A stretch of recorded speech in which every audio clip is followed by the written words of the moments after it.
Hi everyone, I'm Rebecca Jackson from Regarding 365 and I'm here again with my friends Ben and Simon with a new and special guest, Kerrie. Ben and Simon and I are Microsoft MVPs, but all of us, including Kerrie, are really into internal comms.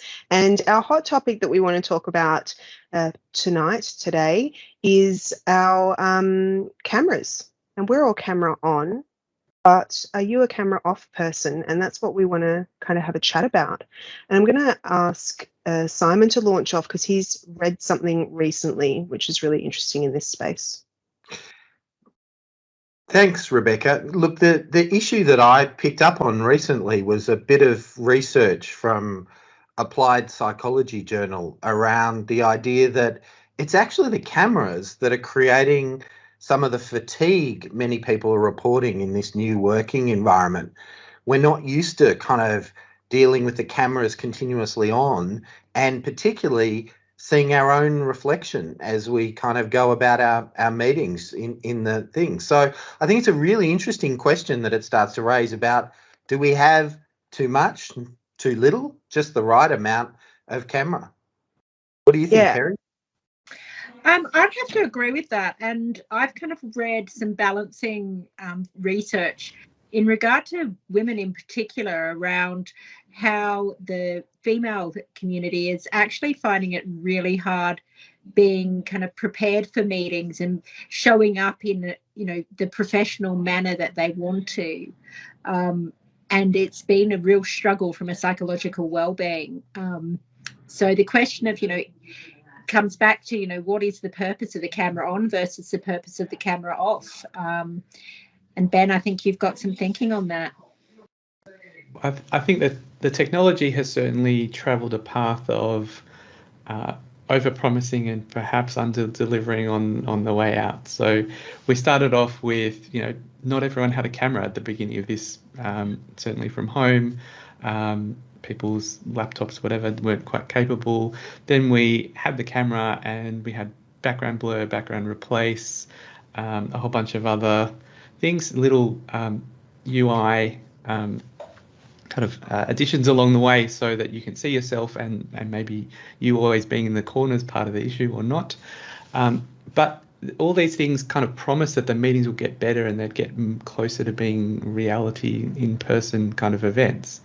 And what we're seeing is that it really hasn't delivered on that promise to get you to feeling like you're in a meeting with people face to face around a table, even though they've added all these extra features and everyone still uses them, but does it really contribute to that feeling of being together?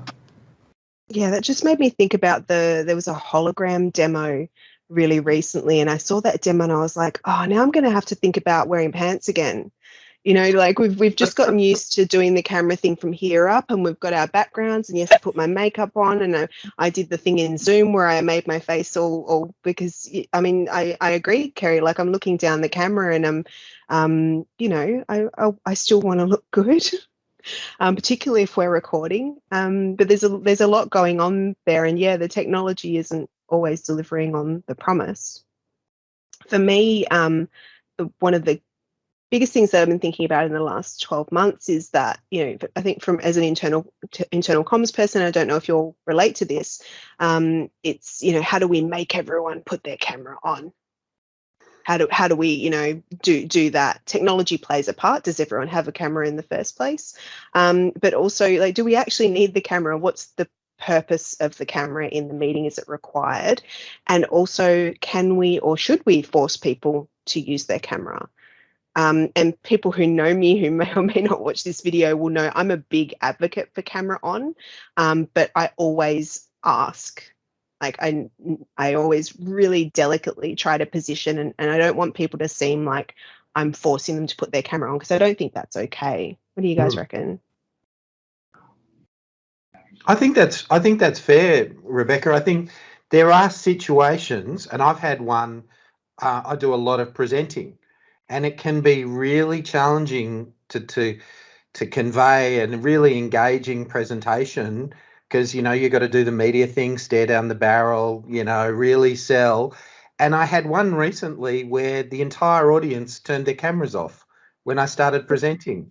And it really lost they were there for the introductions, and then turned it off, and you lose all the engagement, and you really feel like you're presenting at a black wall of people's names, which is a daunting experience. And so I think there are moments where you want it because it's part of the engagement that you're trying to create, but there are other moments where it is unnecessary.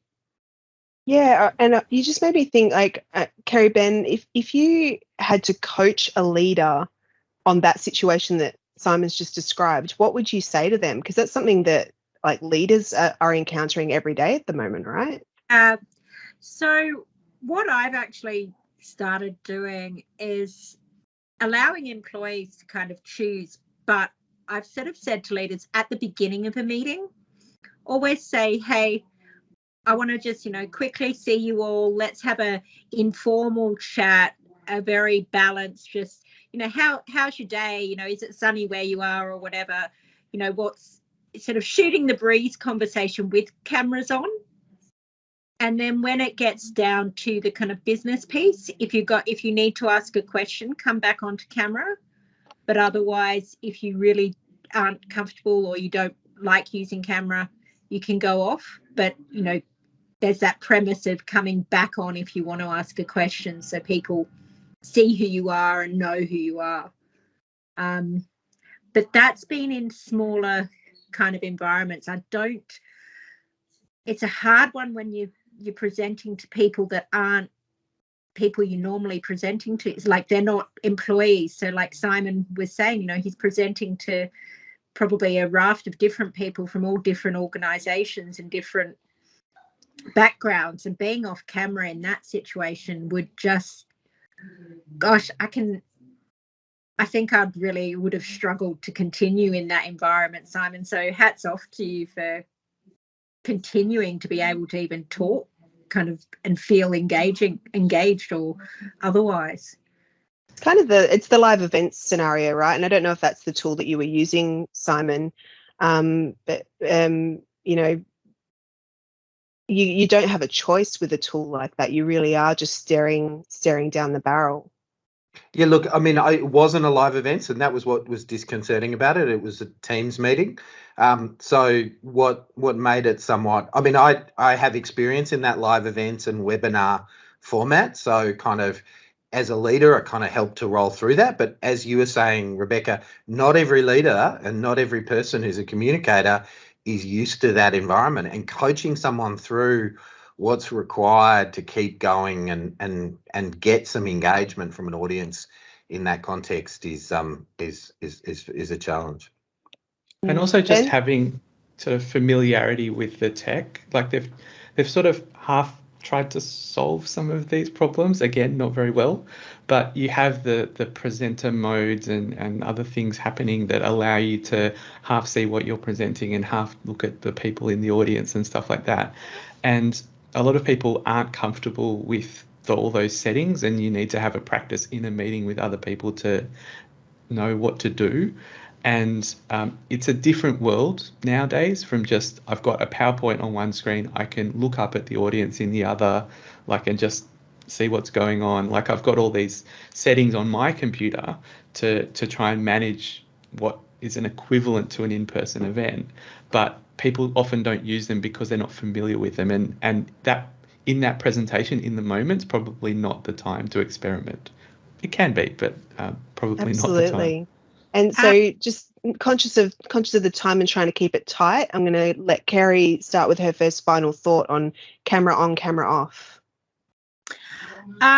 There's a time and place, I think. Yeah. Simon?